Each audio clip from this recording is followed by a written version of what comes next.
Hey everybody, the recipe I'm cooking for you today is a vegetarian slash vegan gumbo. Vegan gumbo? How is that possible? Yes, gumbo can be vegan. Gumbo means okra, but the thing is you don't have to have okra in gumbo, but gumbo can contain just about anything. It's more about a cooking method. In fact, whenever you're down here in Louisiana, you may hear the term take some meat. Very generic. Well, we're going to take some chicken and some sausage. Neither one of these contain actual meat. We're going to see how this works. Stick around. For our gumbo, we're going to need to make a roux. And we're going to do it in the microwave. A little bit quicker than standing on top of the stove and stirring and stirring and stirring. Anyway, 1 cup of oil. This is just a plain generic oil. You want something neutral in flavor like vegetable oil, which is basically soybean oil, or something along those lines. There's no reason to be using expensive extra virgin olive oil or anything like that. 7 ounces of flour. Yes, I weighed it. Because by weighing flour, you get a much more accurate number of what's actually in there. Now we're going to mix this up really good. Now we're going to put it in the microwave for 5 minutes.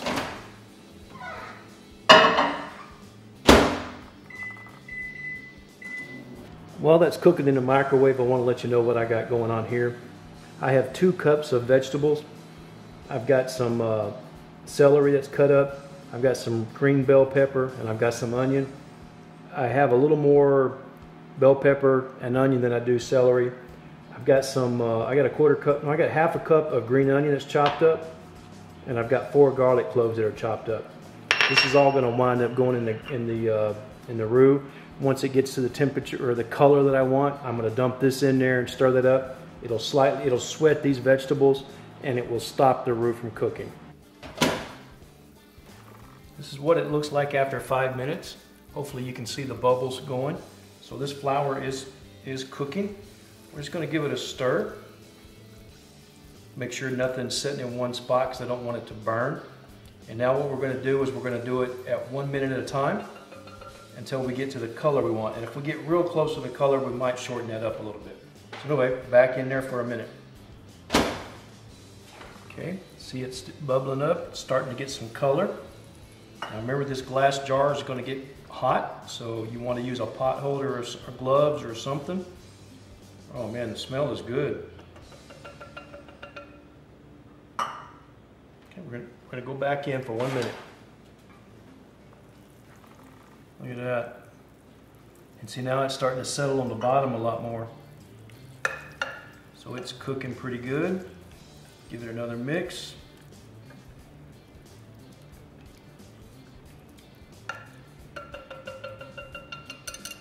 Okay.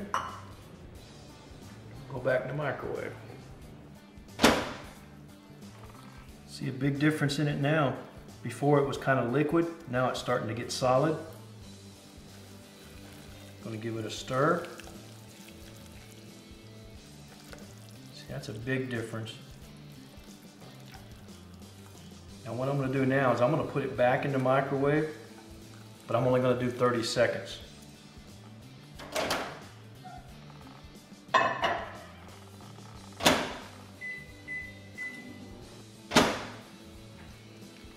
Now that's kind of thick now. I'm going to give it another stir.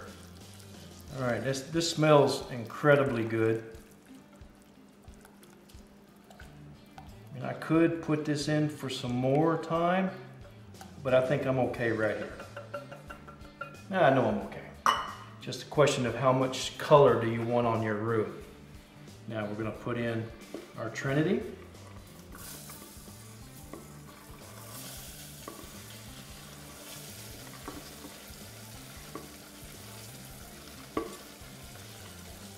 Hear that sizzling?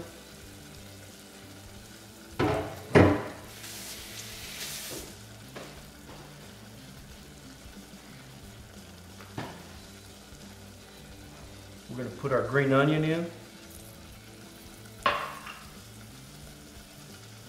Our garlic in. A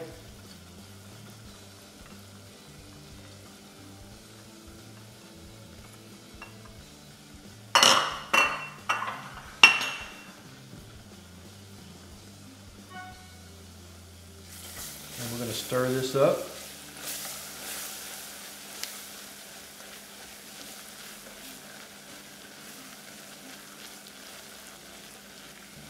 And basically we'll let this cool down, and this is our roux and it's ready to go.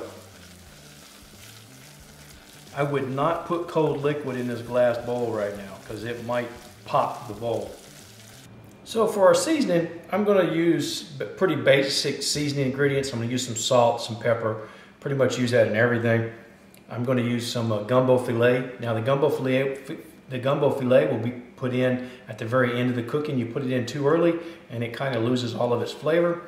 In fact, I'm not going to put a whole lot in the gumbo, but whenever I serve the gumbo, this will be on the table because it's real good to put a little bit in and kind of adjust it to flavor.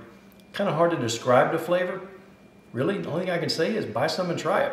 Of course, we're going to put a little cayenne pepper in there. I'm not going to put too much because a lot of people in the house here don't like it spicy. Besides, gumbo is not really supposed to be spicy. It's supposed to have a little something in there, but it's not supposed to take the top of your head off, you know? For my Cajun seasoning, I'm going to use Slap Your Mama. You can use Tony Chachere's, whatever you like. Now, if you do use some of these, you have to watch your salt content. Basically, add this before you put all of your salt in. Vegetables, gumbo being okra, but you don't necessarily have to have okra in gumbo. A lot of people go, oh, it's not okra without gumbo. Well, I've been in South Louisiana, a lot of places, and served gumbo that didn't have okra. So, anyway. But now because this is a vegetarian, vegan thing, we're going to load it up with a couple extra veggies maybe. I'm definitely going to put some canned or maybe even some frozen corn in there. But you can pretty much do whatever you want. You can put whatever vegetables you want in there. Can we add one of these? No. No, no. What have I told you? You never put tomatoes in gumbo. It just don't happen. Okay? That's wrong. Go back up north with that, okay? Anyway, this man, he's just doing that to aggravate me. He doesn't even like tomatoes, and he's wanting to put tomatoes in the gumbo. Man, anyway, let's get cooking. Our gluten, basically, it's gluten. It's the wheat that's been separated out. What we're going to do, we're going to wind up frying these pieces, and then we'll shred them up. And believe it or not, it actually turns out texture-wise very similar to chicken. And then these are tofu andouille dogs. I'm just going to slice these up. And this is going to essentially give us a lot of the flavors and appearance of a regular gumbo. This pan's been heating up a little bit. So I'm going to put about a tablespoon of oil in there. It's a non-stick pan, so it doesn't need a whole lot of oil. Now we're going to take our gluten and we're going to fry it, put some color on it. Ouch, that oil's hot.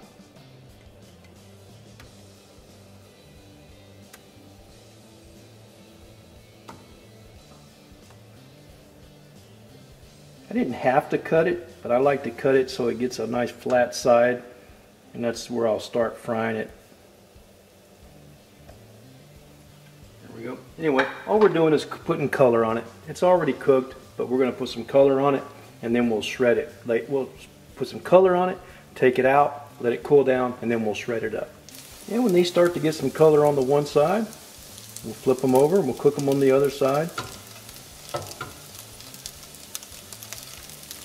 And that's really all we're doing to these things. We're just putting color on them. Kind of simulating fried chicken is what we're doing, because you know the old style gumbo a lot of times will be made with fried chicken. Anyway, and now that we have some color on this other side, basically I'm ready to just take these things out. There we go. We'll take them out. We're going to put them on a plate, let them cool down. Now that we have those out, had our gluten out, we're going to put just a little bit more oil in here. Probably going to need about another half a tablespoon. And then we're going to take our tofu andouille. We're going to put that in there and we're going to brown that up. I'd like to have it a little bit crispy on the outside. And when we get some color on our andouille, we're basically done here. We're just going to turn that fire off and we're going to set that at the side to our pot. We're going to add vegetable stock. I've got a big chunk of this.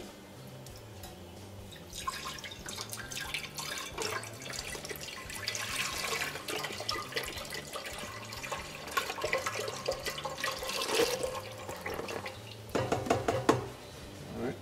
Now we're going to probably wind up putting some water in there later. That's okay. We're going to take our sausage, go ahead and dump that in there. Our chicken's still cooling. I'm not ready for that one yet. We're going to put in 1 tablespoon of Cajun seasoning. We'll adjust seasoning later, but that'll get us started. We're going to start putting our roux in here. We're going to put it all in. So now we're going to take our gluten and we're just going to shred it like that. See how that's coming apart? See, that kind of looks like chicken, doesn't it? Our gumbo is starting to get hot, so we need to take and stir this and make sure our roux doesn't clump up like it's trying to do, because it's going to want to thicken. And I probably don't have enough liquid in here. I'm definitely going to have to add some more. What I'm going to do right now is I'm going to go ahead and I'm going to add my can of corn with the liquid. So I'm going to start to thicken up. I'm adding another 4 cups of water. And I'm using the same measuring cup that I made the roux in to kind of get some of those last little bits of roux. And we're going to stir this. So we're back up to a boil from adding our water. I did a quick taste. I've got 1 teaspoon of salt, 1 teaspoon of gumbo filet, and then I have half a teaspoon of cayenne pepper. I'm going to put that in there. We're going to go ahead and we're going to put our chicken in there.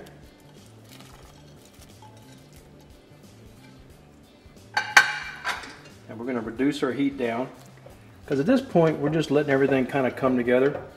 I mean, I think this is a pretty good thickness. I wouldn't mind it being a little thicker, but we're good.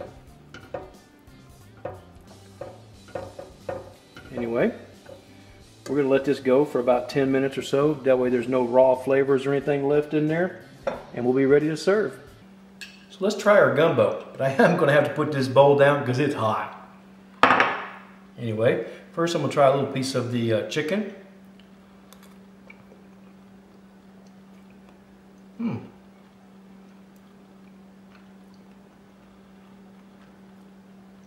Flavorful. It's got that gumbo roux thing going on. And the chicken's got a little bit of a texture that's very familiar. Let's try the tofu and andouille.